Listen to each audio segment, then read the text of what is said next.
కూకట్పల్లి జేఎన్టీయూహెచ్లోని అంబేద్కర్ విగ్రహం ఎదుట బైఠాయించి విద్యార్థి సంఘాలు నాయకులు విద్యార్థులు కళ్ళకు గంతలు కొట్టుకుని నిరసన తెలిపారు. ఇక నాలెడ్జ్ ఫౌండేషన్తో ఒప్పందం చేసుకుని జర్మనీలోని ప్రముఖ రొట్లింజన్ యూనివర్సిటీతో ఒప్పందం కుదుర్చుకున్నట్లు కోర్సులు ప్రవేశపెట్టారని అన్నారు. రొట్లింజన్ యూనివర్సిటీతో ప్రత్యక్ష ఒప్పందం కాకుండా ఫౌండేషన్తో ఎందుకు ఒప్పందం చేసుకున్నారని వారు ప్రశ్నించారు. ఒప్పందం కుదర్చడంతో ఎవరెవరికి ఎంత డబ్బులు చేరాయనే దానిపై ఓ కమిటీ వేసి విచారణ చేపట్టాలని డిమాండ్ చేశారు. ఇక ఎంఓయూ పత్రాలను బహిరంగంగా విద్యార్థులకు అందుబాటులోకి తీసుకుని వచ్చి జేఎన్టీయూహెచ్ పారదర్శకత పాటించాలని కోరారు.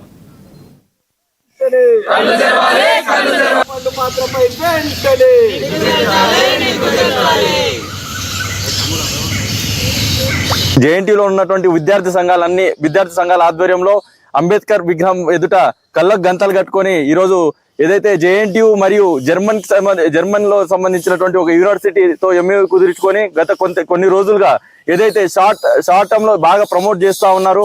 దీనికి సంబంధించి ఏదైతే ఫేక్ ఎంఓయూగా చాలా మంది విద్యార్థులకు కానీ విద్యార్థి తల్లిదండ్రులకు కానీ ఇందులో పనిచేస్తున్నటువంటి ఫ్యాకల్టీకి కానీ అంటే కంటిన్యూస్ గా మెయిల్స్ అనేవి వస్తా ఉన్నాయి. ఏదైతే ఫేక్ ఎంఓయూ అని చెప్పేసి బేరసారాలు జరుపుకొని జేఎన్టీలో ఉన్నటువంటి అధికారుల దగ్గర 10 కోట్లు ఏదైతే డిమాండ్ చేసి ఆ 10 కోట్లు ముట్టిన తర్వాత ఆ ఎంఓయూ కుదిర్చినట్టు కూడా మాకు ఏదైతే సమాచారం అందుతా ఉంది.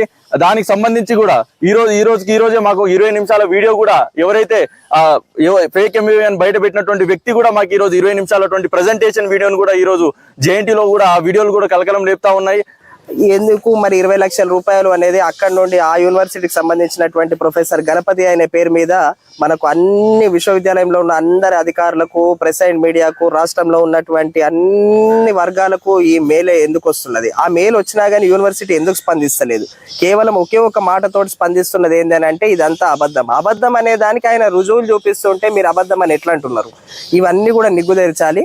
ఇమ్మీడియట్ గా ఉన్న ఫలంగా దాని మీద ఒక ఉన్నత స్థాయి కమిటీ వేసేసేసి అసలు ఆ యూనివర్సిటీకి దీనికి ఉన్న ఆ ఫౌండేషన్ కి ఎటువంటి రిలేషన్ ఉన్నది అనేది ప్రజలందరికి చెప్పాలా? ఎందుకు అంటే లక్షల రూపాయలు పెట్టేసేసి ఒక అమెరికాలో ఉన్నటువంటి ప్రఖ్యాత యూనివర్సిటీకి ఉన్నటువంటి ఫీజు తోటి ఏకీభవిస్తూ ఈ ఆన్ పార్ విత్ దట్ వీళ్ళకి ఇక్కడ 20 లక్షల రూపాయల వరకు పెడుతున్నారు. అక్కడ యూనివర్సిటీ వెబ్సైట్ లోనేమో $1600 ఉంటాయి, ఇక్కడనేమో వీళ్ళు యూరోలు ఉంటాయి, ఇక్కడనేమో వీళ్ళు 6000 యూరోలు కలెక్ట్ చేస్తున్నారు. మరి కలెక్ట్ చేసిన దానికి నిజంగానే జేఎన్టీయూకి ఆ డబ్బుల్లో కమిషన్ 20% 30% వస్తుందా, లేకపోతే ఇంకెవరికైనా ఆ కమిషన్ పోతుందా అనేది కూడా బయటకు రావాలి అని అంటే ఆ ఎంఓయూ కాపీ బయటకు పెట్టాలి. డాక్టర్ బిఆర్ అంబేద్కర్ గారి విగ్రహం వద్ద ఈరోజు జేఎన్టీయూ విద్యార్థి సంఘాలుగా మేము కళ్ళకు గంతలు కట్టుకొని నిరసన తెలుపుతా ఉన్నాము. ఎందుకు అంటే ఈరోజు జేఎన్టీయూ ఉన్నతాధికారులు కావచ్చు, లేకపోతే జర్మనీ సంబంధించినటువంటి ఒక ఫౌండేషన్ సంబంధించినటువంటి అధికారులు కావచ్చు, సభ్య సమాజం అంతా కూడా కళ్ళ గంతలు కట్టుకుంది. మేము చేస్తున్న అక్రమాలను ఎవరు చూడట్లేరు అన్న విధంగా ఈరోజు జేఎన్టీయూలో ఒక నాలెడ్జ్ ఫౌండేషన్ అనేటువంటి ఒక ఫౌండేషన్ తో ఎంఓయూ చేసుకొని జర్మనీలో టాప్ 3rd పొజిషన్ లో ఉన్నటువంటి రోట్లింజన్ యూనివర్సిటీతో ఎంఓయూ చేసుకున్నామని చెప్పేసి ఒక వంగపండు నాగరాజు అనేటువంటి ఒక బ్రోకర్ ద్వారా ఈరోజు విద్యా వ్యాపారానికి జేఎన్టీయూ ఉన్నతాధికారులు తెరలేపిల్లు. మరి జేఎన్టీయూ విద్యార్థి సంఘాలుగా మేము ఒకటే డిమాండ్ చేస్తా ఉన్నాం.